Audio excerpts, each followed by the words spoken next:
And they get up close to it and they look at it, and based upon the action of that jerkbait, they either decide to commit to it or they don't.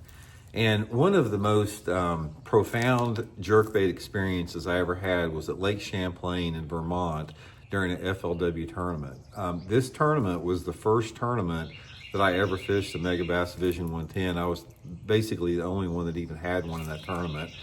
And I was leading the tournament going into the last day, fishing the jerkbait exclusively up there.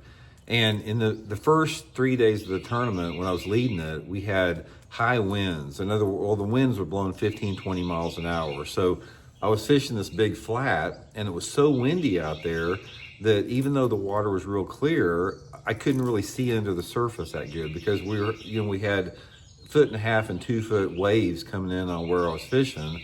So even though the water visibility was like 10-foot clarity, I couldn't really see in the water that good.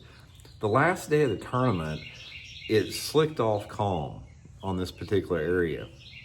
And the water was so clear, it was like a bathtub. I mean, it's like, it was completely smooth on this flat. And it's like, you could look down, and I remember looking down and looking at my depth finder, and even in one place I was 15 foot deep and I could still see the bottom. It's like, it was that clear. And I started watching, I was jerking the jerkbait, and these big smallmouth, I started seeing them. There would be 4 or 5 of them following this bait. And it's like I could see them from like 30 foot out there. So what they would do is all these smallmouth would be swimming around the bait like this. I'm talking, some of them would be that far away from it. They'd be right up on there just looking at it like that, but they wouldn't touch it.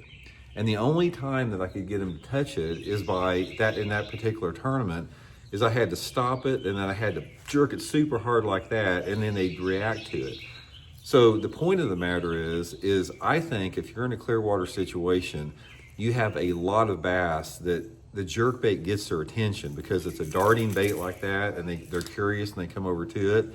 But actually getting them to generate and to commit and bite that lure is a different story. Now let's talk about when you don't want to jerk a jerkbait.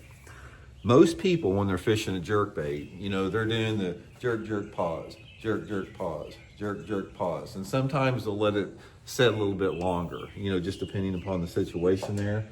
But one of the things that I want to talk about is when you do not want to use that jerk, jerk, pause. And this is when you are fishing a situation where you have colder water temperatures, especially if you have water that is not super, super clear. So let's say you have water temperatures in the 40s or low 50s, and you have water visibility